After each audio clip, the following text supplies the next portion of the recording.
Ang kwento natin ngayon araw ay ang teknik na tinatawag na look away. Ano nga ba ito at paano ito nagawa? Ang look away ay isang unorthodox technique na ginawa ni Aoki Masaru. Ang user ay titigil na lang bigla sa ginagawa nito at titingin sa gilid.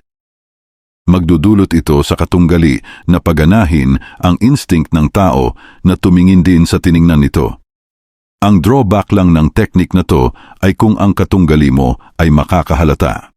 Dahil magiging open sa atake ang user nito. Ang teknik ay papalpak din kung mayroon gustong tignan ang kalaban mo sa likod ng user kaya hindi mo ito napalingon. Sa buong palabas ng Hajime no Ippo at sa manga nito. May 3 boksingero pa lang ang gumagamit ng teknik na ito. Una ay si Aoki Masaru, Papaya Dachiu ang Indonesian Lightweight National Champion at si Mamoru Takamura. Ang debut ng teknik na ito ay sa manga chapter 454 at sa anime naman ay Season 3, Episode 5. Ang kinalaban ni Aoki ang JBC Lightweight Champion na si Katsutaka Imae para sa titulo nito. Nagsimula ang laban sa mga weirdong galaw ni Aoki na parabang galaw ng bulate pero na-anticipate ito ng champion. Sa mga early rounds ay halos pantay lang ang dalawa, ngunit kinalaunan ay nabigyan ng malupitang counter si Aoki. Bumagsak ito sa mintis na frog punch at nagtumbling sa luna. Pilit tumayo ni Aoki pero groggy pa rin ito at nang tinamaan ng solid, bumagsak ito na parang isang sako ng bigas. Pero hindi pa dito natapos ang laban at tumayo pa rin, ngunit sa pagkakataong ito ay puro depensa na lang si Aoki upang makarecover. Sa mga sumunod na round ay ibinuhos ni Imae ang kanyang lakas upang tapusin na ang laban, ngunit may napansin siyang kakaiba. Niloloko lang pala siya ni Aoki para maubos ang lakas nito kaya depensa lang siya ng depensa. At nang wala ng sapat na lakas si Imae ay dito na naisilang ang teknik ni Aoki. Ngayon ka makikipagsabayan? Pagod na ako. Paano na to? Bahala na!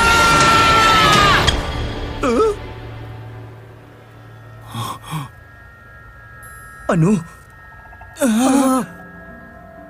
Ba't siya tumigil?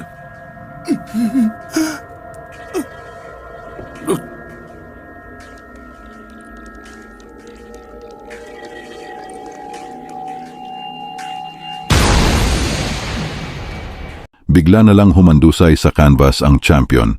Walang nakapansin kung ano bang suntok ang tumama. Pati mga nasa ringside at mga manonood ay nagulat sa pangyayari. Pero nakatayo pa rin ang champion kahit pagod na at napuruhan. Wala itong magawa kundi mag-clinch para mapigilan ang atake ng challenger at maubos ang oras.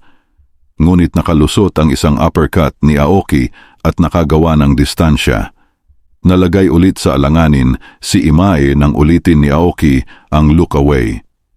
Hindi rin niya napigilan ang paglingon at sa isip nito, madadali na naman siya. Taloko na!